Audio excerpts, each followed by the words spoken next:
Good morning, everyone. On behalf of the Richard Failla Commission of the Unified Court System, I want to welcome you to our Pride discussion this morning. Today, we're having a conversation between Congressman Mondaire Jones and Congressman Richie Torres, America's first openly gay congressmen of color. We are so excited to chat with you and so excited to hear about what you're doing, what you have been doing, and what you will be doing on behalf of the citizens of the United States of America. But first, we have a video that's going to be played by the two co-chairs of our commission. Good afternoon. My name is Troy K. Weber. I am an Associate Justice of the Appellate Division First Department, and I am co-chair of the Franklin H. Williams Commission. First, I would like to thank the Failla Commission and Justice Perry for allowing us the honor and the privilege to be part of today's program. While our focus and our mandate is directed to individuals of color within and without the court system, we acknowledge the prevalence of bias and discrimination towards individuals within and without the system based upon their gender and their sexual identification. We wholeheartedly support the mission of the Failla Commission to promote equal participation and access throughout the court system by all persons, regardless of sexual orientation, gender identity, or gender expression. To that end, we reaffirm our commitment to partnering with the Failla Commission, bar associations, and community groups to address these issues. Again, thank you for allowing the Franklin H. Williams Commission the opportunity to be a part of this very important and exciting program. Good afternoon. I am Justice Shirley Troutman, co-chair of the Franklin H. Williams Judicial Commission and Associate Justice of the Appellate Division, 4th Department. I wish to thank the Richard C. Failla LGBTQ Commission for an opportunity to co-sponsor today's program. There's no question that in order for our country to move forward in a manner that recognizes, in the words of Maya Angelou, that in diversity there is beauty and there is strength, we must have those in power who embrace that concept. So today, as we continue the celebration of LGBTQ Pride Month, we thank Representatives Mondaire Jones and Richie Torres for making themselves available to share their insights on inclusive government.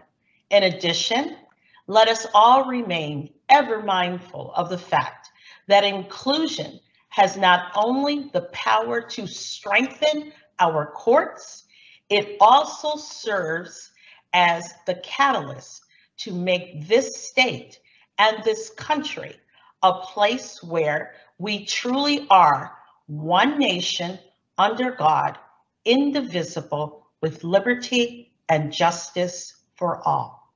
Thank you. My name is Justice Joanne M. Winslow, and I am the co-chair of the Richard C. Failla Commission. I first want to thank my colleague, Justice Shirley Troutman from the 4th Department, and Justice Weber, the co-chairs of the Franklin H. Williams Commission, for co-sponsoring today's program with us. We are so very excited today to share this conversation with Congressman Mondaire Jones and Richie Torres. Particularly during LGBTQ Pride Month, we are so very inspired by this new generation of leaders and so proud that they represent districts right here in the state of New York. I want to thank my Failla Commission colleague, Justice Frank Perry, for leading this important conversation. All right, good morning. Welcome again. I'm Justice Frank Perry. I'm a justice of the Supreme Court of the state of New York, the 1st Judicial District. I have the pleasure and distinction of being the first openly gay man of color ever elected in the state of New York to the Supreme Court. And I'm very, very happy and honored to carry that mantle, but obviously, as our two guests know, it's really, really heavy. It's really heavy to be the first of anything, but especially when you're stepping out on your faith, stepping out on your convictions, and stepping out on your purpose, it is a little bit heavier.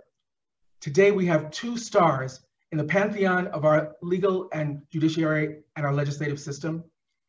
We have Congressman Mondaire Jones of New York's 17th Congressional District and Congressman Richie Torres of New York's 15th Congressional District. Welcome.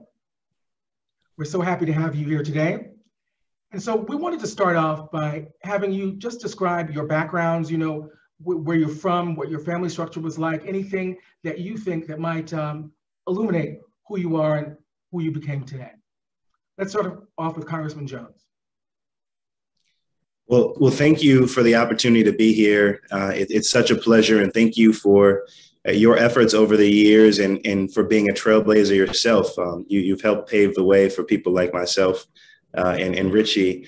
I come from humble beginnings. I grew up in circumstances that were not predictive of a congressional career later in life. I was raised in Section 8 housing and on food stamps by an incredible single mom who, like so many women, worked multiple jobs just to provide for our family. I'm a proud product of public schools in the East Ramapo Central School District. And of course, my mom got help raising me from my grandparents who, didn't have a college education, left Jim Crow, Virginia for a better life in Rockland County, New York.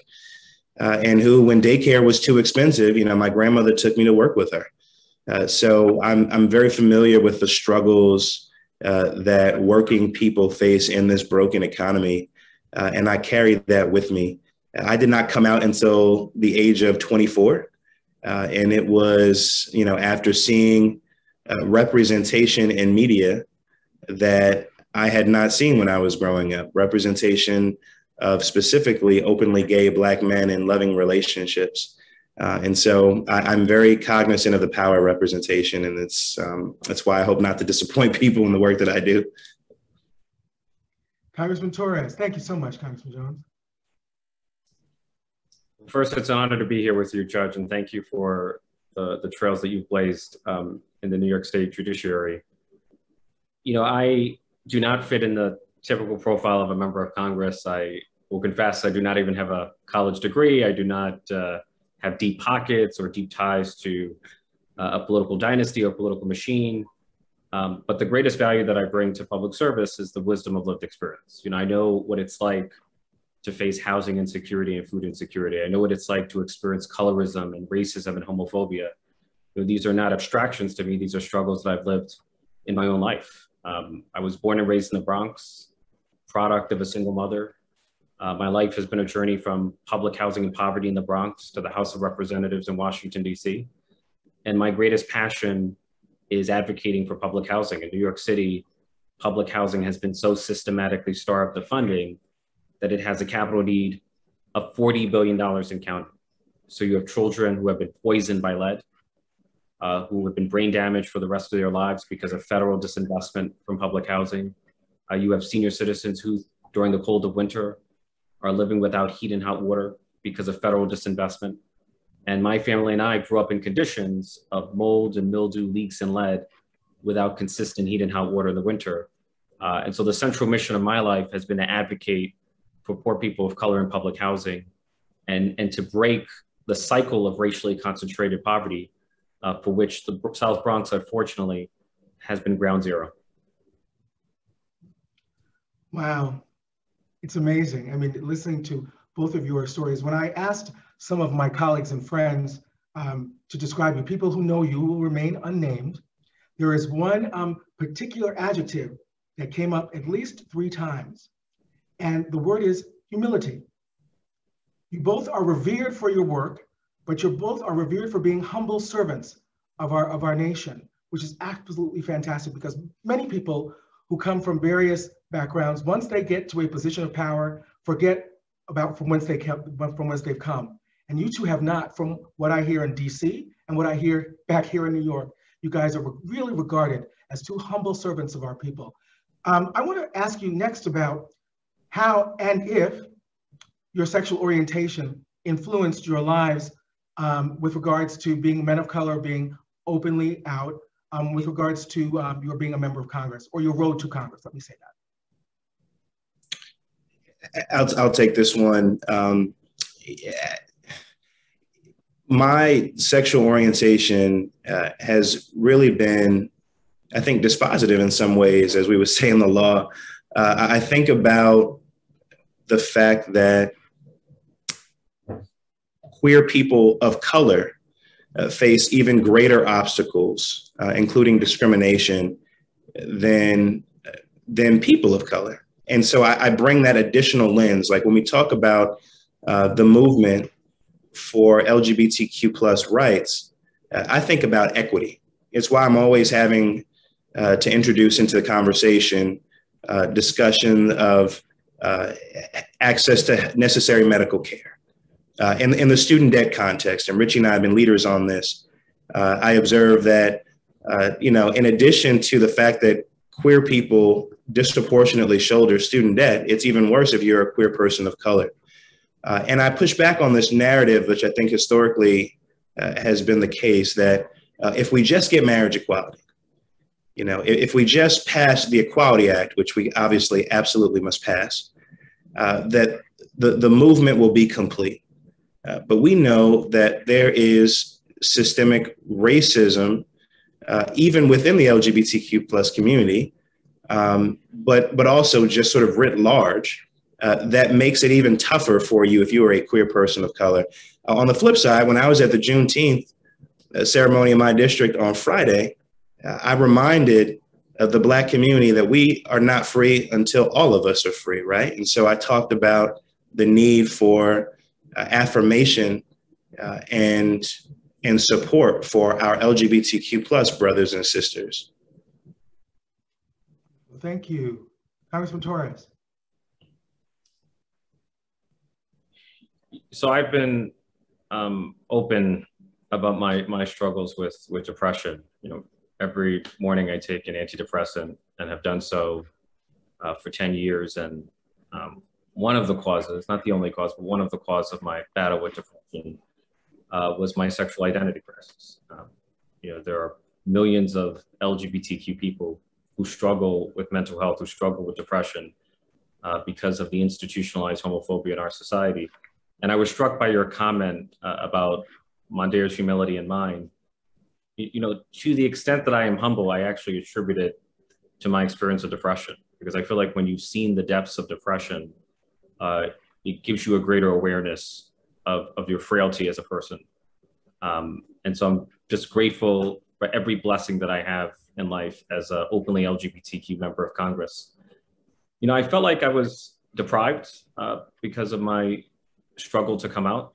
I did live in fear of violence because I grew up in the rough and tumble of the projects, and I had no openly LGBTQ role models who inspired me to come out. And so by the time I was fully out, by the time I was fully secure in my sexuality, I was running for public office, and the demands of public office have since had a crowding out effect on my personal life. So I feel like my struggle with my sexuality, my delay in coming out, has had lasting consequences on my life. Well, it's very interesting to listen to you both regarding this subject. I want to go back to the word queer, because a reminder, people have used that. When I grew up in a political family from Brooklyn, and queer was a word when I began to decide to run for judge that was not used, bandied about. I was elected to the civil court 11 years ago. And when I was running, it's very interesting, not too long ago, back then, I was told, I was living with my partner and our 2 children here in Harlem. I was told that I needed to move, get another address, so that people would not know that I was gay and that I had a partner and I had 2 children, because New York was not ready for a gay Black judge. That's what I was told. And my response ultimately was, how can I begin my judicial career on a lie? Everybody knows who I am. Everybody knows my children. Why would I even want to put that up in front of anyone? Because if they don't like who I am, I guess I'm not the candidate or the person who should fill that seat. But it's very interesting because it does, even to this day, I speak with some young people who are considering public service. And some of them are still a little frightened with regards to how they will be received by the public. So your comment, Congressman Jones, about we are not free unless we all are free. I mean, we really need to expand that definition and to say it very loudly, what we means, who we are. When you say we, it means all of us under the umbrella of whether we are Latino, whether we are Black, whether we are Latinx, whatever, expand. We are all desperately in need, because nothing at this point right now is really going to save all of us at this time. Just because we got Juneteenth doesn't mean we're going to get all affordable housing, all student debt relief, but that's another support group, okay? And the George Floyd Justice and Policing Act. Yes. To your point, though, for most of my life, I did not think that someone like me could get elected to Congress. And so I had ruled out running for elected office. It was only a few years ago, frankly, that I thought, after seeing openly gay people of color, really, including Richie, get elected to office, and I told Richie this, that I was inspired to do the same. And when we talk about the delay, like I would have been active, I think, in electoral politics as a candidate prior to this point in time, if I had felt like society would actually accept an openly gay candidate like myself. I want to move on to tell me what you did before you became Congress people. What kind of careers did you have? Let's start with you, Congressman Torres. So I got my start as a housing organizer, and then eventually I became an intern, a staffer, and then a housing director, and then ultimately a member of the New York City Council. I was in the City Council for about 7 years. In the first term, I served as the chair of the committee that oversaw the New York City Housing Authority, which is the largest provider of affordable housing in the country. And then in my second term, I served as chair of the Committee on Oversight and Investigations. So we had the authority to investigate just the full panoply of city agencies that make up a more than $90 billion budget. When I first entered the City Council, I came to discover that there were several public housing developments that had been devastated by Superstorm Sandy. And the federal government had failed to provide the emergency funding that was required to restore those developments. And so I said to myself, why not hold a public housing hearing at a public housing development? Why not bring government to the people? And normally in a City Council hearing, the government officials testify first. I had the tenants testify first. And there was one senior citizen who testified that she was so cold in her apartment that she left her oven on, risking death from carbon monoxide exposure, because the building had no permanent boiler. It only had a temporary boiler, which kept breaking down during the winter.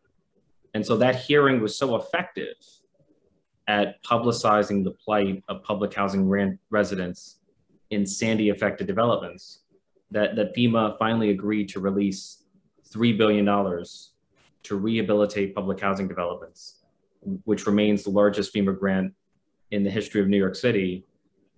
And what that taught me was, power not only lies in the laws we pass, but in how effectively we harness the power of the bully pulpit to amplify the voices of those who historically have gone unheard. Wow. Congressman Jones. After college, I worked at the Department of Justice in the Office of Legal Policy, and we were vetting candidates for federal judgeships. These were the candidates who cared about the Constitution, about civil rights and civil liberties. We were also, and I worked very specifically on reentry and recidivism for people who were formerly incarcerated in the federal system and who were seeking to rejoin society. Specifically how to make that process efficient and humane and as successful as possible. And this was for an attorney general who cared about that, right? That was Eric Holder at the time. After law school, worked in private practice, and more recently was a lawyer for Westchester County, litigating some of the county's biggest cases prior to leaving my job and running for Congress. Wow. I'm writing all this down. I don't have a computer, right? I'm writing this down so that I can remember all of this. My next question is sort of personal. When did you have, if you had, I call it my I can do this moment?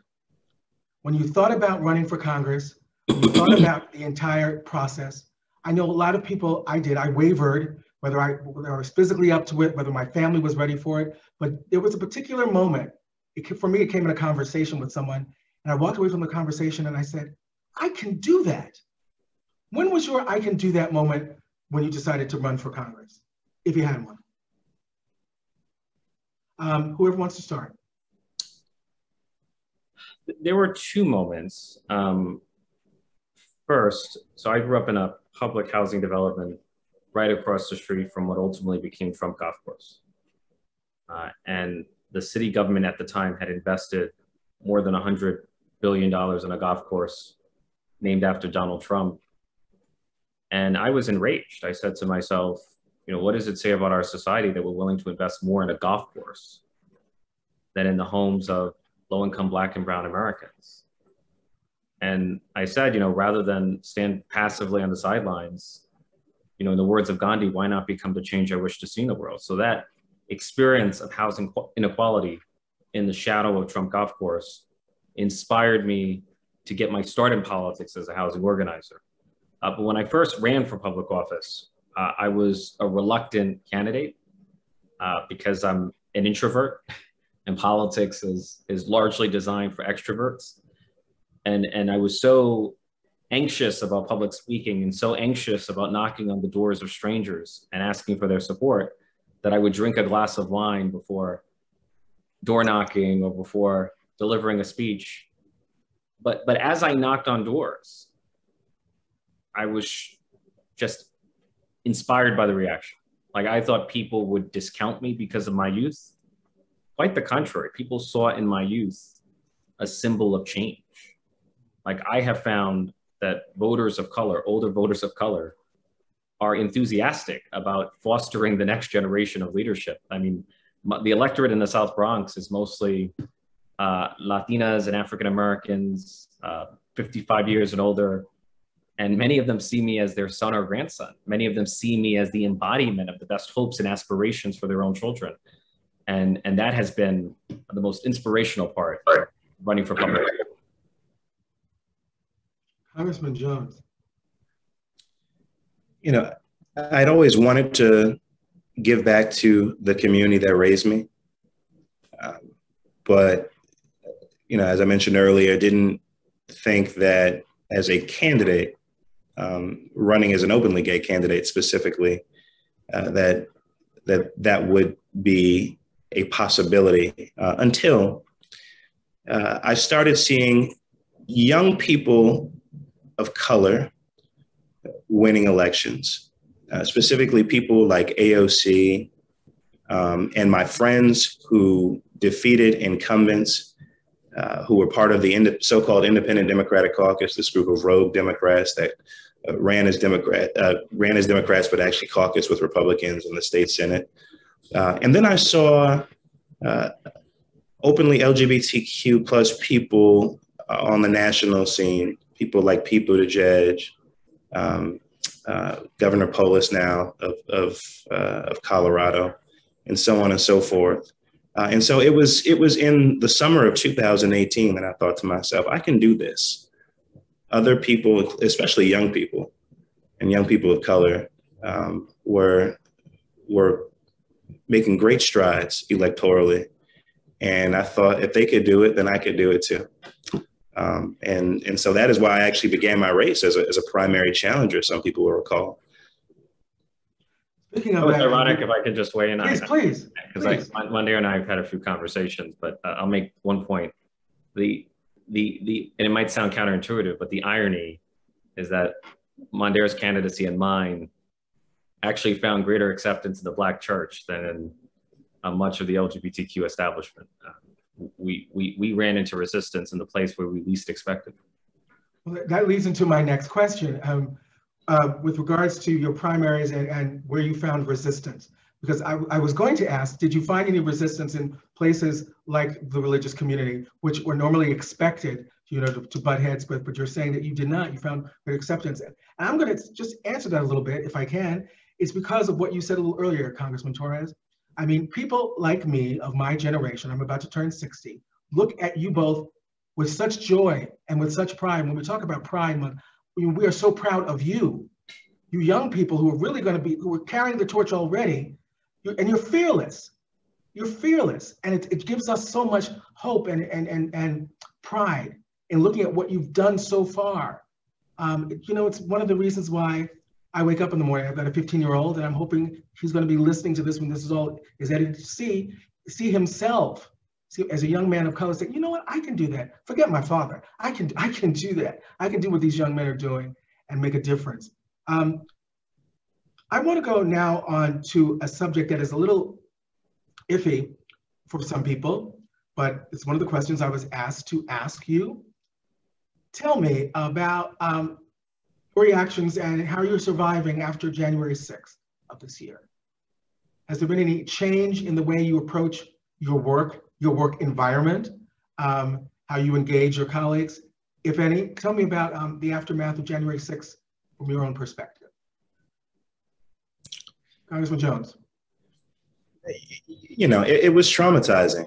One of the most traumatizing events, to be sure, I've ever experienced. You know, when people ask me what the most surprising thing is about serving in Congress, it is, for me, having to serve with people who nearly got me killed on January 6th and who have, as of yet, expressed no remorse for their role in inciting the violent insurrection at the Capitol that day. You know, I was on the House floor. We had to lock down from the inside, and I did not believe that we would make it out. And that was the first time I can recall ever feeling like I was going to die. So it is, it continues to have lasting, it continues to have effects, I think, on the culture of the place. You know, there's certain people who I just cannot in good conscience work with. I would rather work towards their defeat, given the role that they have played. And you know, I think, unfortunately, it speaks to this larger issue of our democracy being in crisis, which is, you know, singularly my focus as it concerns voting rights and democracy reforms, being one of the leading champions of a bill called the For the People Act. We must get better people in Congress if we are to save our democracy. And we also must pass legislation while we have the majorities to undo the voter suppression that we are seeing. Otherwise, we will continue to see events like what happened on January 6th. Congressman Torres, thank you so much, Congressman Jones. Yeah, January 6th was a scene of panic and pandemonium. It was reminiscent for me of 9/11. You know, I had the same shock and sense of confusion that I had during 9/11, and I couldn't believe what was happening. And I think we were all wondering, how could a violent white mob be allowed to so easily invade the Capitol and terrorize members of Congress and break into the Senate chamber and even into the office of Nancy Pelosi. And it demonstrated that our society, our law enforcement community, our intelligence community has almost a willful blindness to white supremacy as a form of domestic terrorism, even though there's a long history. The Tulsa, you know, June represents the centennial commemoration of the Tulsa Race Massacre. So there's a long tradition of white supremacist extremism to which the federal government has largely turned a blind eye. So I was shocked by the lack of preparedness for the assaults on the Capitol. But I have to be honest with you, it is deeply troubling to serve in Congress with members who voted to overturn the results of the election. Like, it's terrifying to live in a world where you cannot even take for granted the peaceful transfer of power. You know, and I'm someone who thinks of myself as pragmatic. I'm willing to build coalitions across the aisle. You know, we can debate the optimal rate of taxation in society. We can debate the proper size of government. But what is not up for debate is the peaceful transfer of power. And I find it troubling that, and I'm going to be maybe a little partisan here, but I don't see how I cannot be, but half of the Republican conference voted to overturn the results of the election. The overwhelming majority of the Republican conference voted to derail the January 6th Commission. More than 20 Republican members voted against gold medals for Capitol Police who put their lives at risk to protect members of Congress during the insurrection. There were even 14 members of Congress who voted against the commemoration of emancipation, of the declaration of Juneteenth as a federal holiday. So I serve with people whose values are so radically different from my own, and whose values are offensive and odious to everything I believe in my core. And it's emotionally painful. I mean, Mandera and I had to sit on the House floor while we heard our colleagues portray the Equality Act as an existential threat to religious liberty, and it's going to lead to rapes and assaults in bathrooms, and it's going to lead to the end of womanhood as we know it and the end of female athletics. It's painful as LGBTQ people of color to sit through that kind of rhetoric, to sit through that kind of dehumanization of our community. But that's what we have to live through as members of Congress in 2021. To that point, how then do you stand after hearing those comments and listening to that testimony? And how do you stand in your truth after hearing that? Because I know it's difficult, it's awful, it's horrible to hear someone basically speaking about you, your life, your values, the way you engage the world. How do you stand, or do you just sometimes just not speak? Because all of us are confronted by that. Yes, Congressman Jones. I think I can speak for Richie, knowing him and observing him this year as well. I think you stand more purposefully. To the extent anyone thought that the fight was over once we got marriage equality, for example, as it concerns the Equality Act, just listen to people like Chip Roy on the House floor disparage our humanity. And to be in this space, as in the case of myself and Richie, 2 of only 9 openly LGBTQ plus members of the entire 435-person House of Representatives, we have a responsibility and a unique platform to elevate the voices and lived experiences, including our own, but of millions and millions of people across this country and indeed across the world. And shame on us if we don't stand up forcefully on behalf of what we know to be true. And how could we not speak out? We represent the progress of the LGBTQ community in the United States Congress. So how could we, nothing was handed to me on a silver platter. I've had to fight for everything that I have in my life. So asserting who I am comes naturally to me. I make it clear I'm here, I'm queer, and I'm not going anywhere.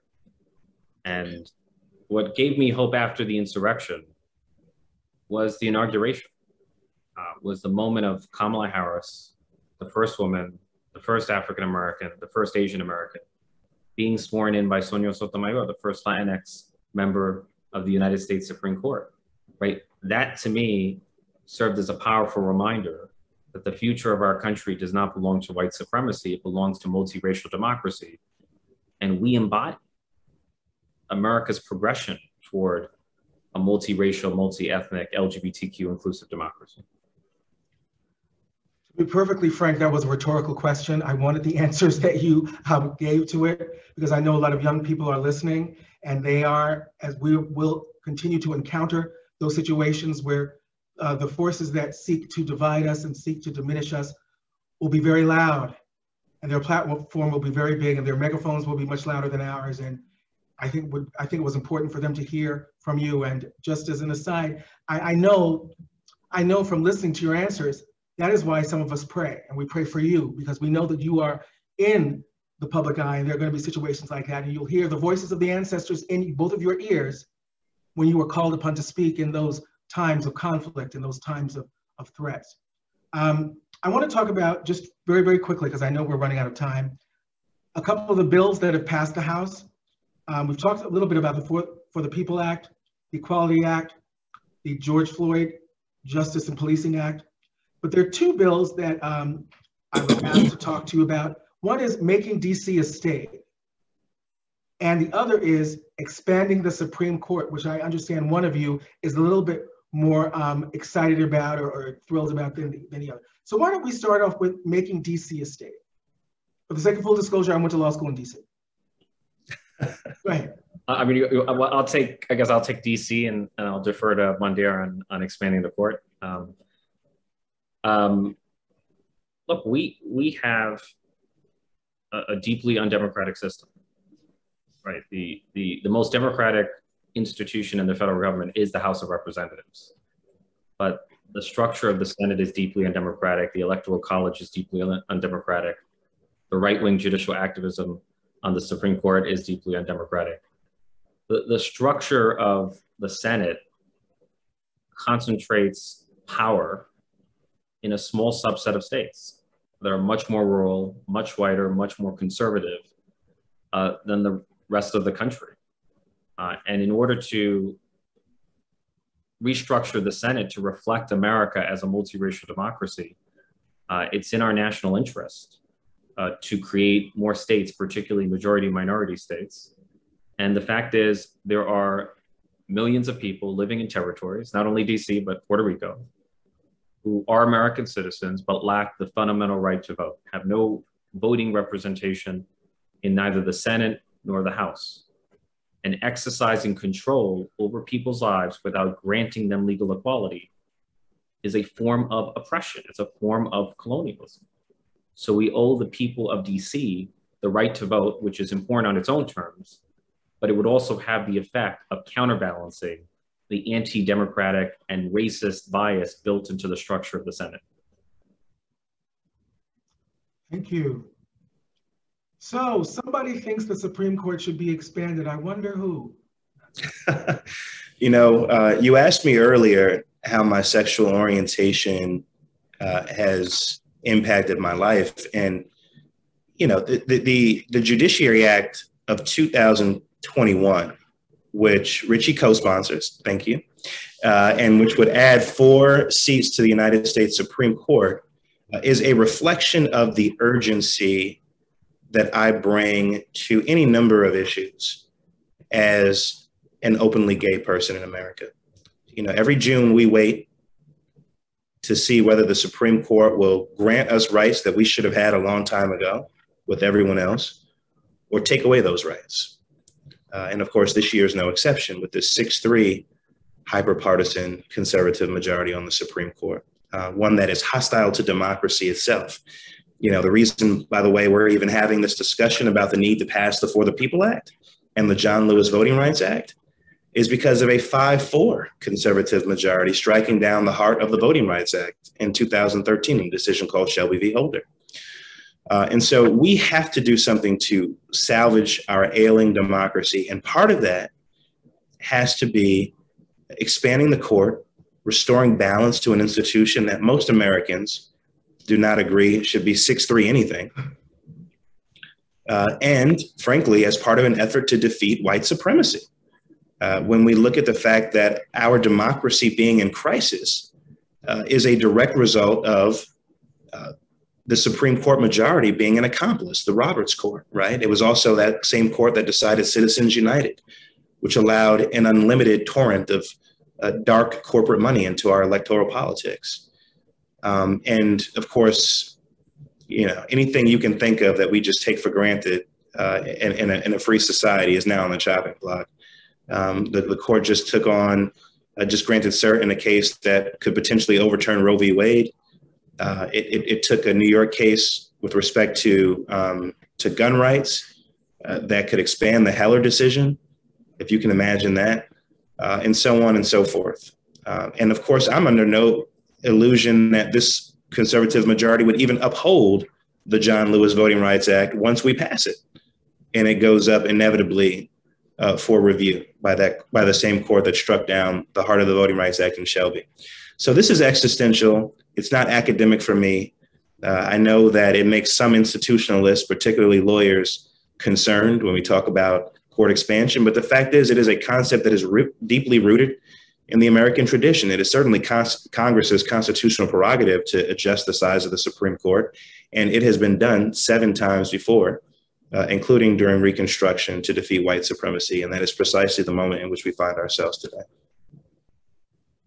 Congressman Torres, you look like you want to say something. I agree with Mandir, and I actually feel like separate and apart from whether the legislation passes, the discourse about expanding the court causes the court to be more mindful of its legitimacy. You know, when the court politicizes itself, it undermines its own legitimacy, which is ultimately the foundation for its own power, right? The court has no ability to enforce its own decisions. Its power rests on legitimacy.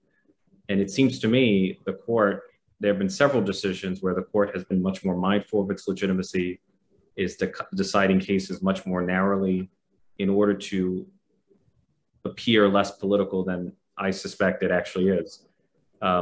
So if the discourse about expanding the court actually causes the court to be less political and much more deferential in its decision-making, I would consider that a win for democracy.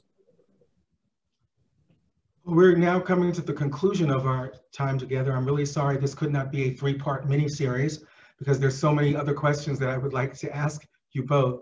But I want to end with just two things. In my introduction of both of you, I neglected to mention one very, very important thing.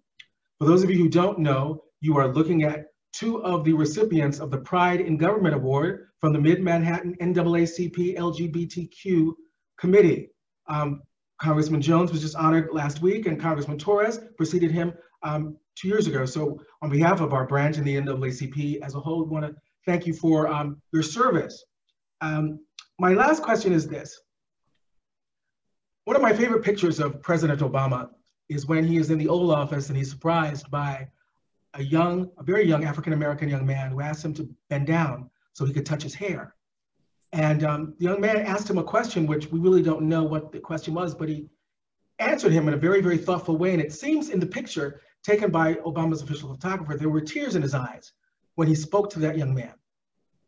I want to ask you, I want to put you in the same situation.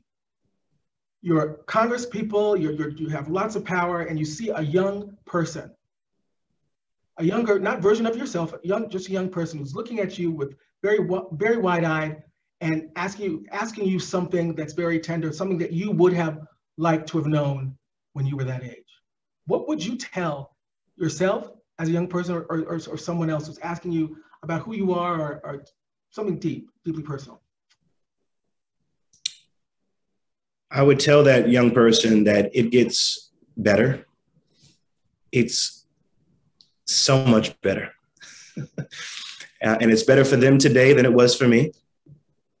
And it will be better for the young person who comes after them than it is for them today. And that is because with every generation, we have a responsibility to break barriers, break down doors, and to give back and to show the world that we are here, that we are human, that we can do anything and everything that everyone else can do, and that there should be no limitation placed on us and no limitation in the case of that young person that he or she or they should feel because of their sexuality or gender identity or the color of their skin. Thank you. Congressman Torres. I would tell a younger version of myself, believe in yourself. You know, to be a person of color in America is often to be an underdog. It's often to be underestimated and undervalued. And as a child, I often struggled to believe in myself. And I had a grandfather who would often tell me, you're going to be somebody someday. And when I won my congressional seat, the first thought that came to mind is, Grandpa, I am somebody. He passed away, but I never forgot the confidence that he had in me as a child. And it took me a long time to discover that I was talented enough to go far in the world. And I'm convinced that places like the South Bronx are full of people who were never given the opportunity to discover their talents. And so that's the advice I would give, is just believe in yourself and go through the process of discovering yourself and discovering your capacity to affect change in the world. Well, wow. On behalf of the Richard Failla Commission of the Unified Court System, I want to thank you for taking time out of your busy schedules to join us. for me and for lots of us who are listening to this, you are the embodiment and the definition of pride, because you stand proudly in who you are, from where you've come, and you're looking forward to make sure that the pathway forward is a little less treacherous than the one that you came from. So thank you so much. We will continue to send good thoughts, prayers, all that good energy to you as you do your work, because it's not easy. And know that we are standing behind you, we're standing with you, and we're very, very proud of you. Thank you so very much, and happy Pride. Thank you. Happy Pride.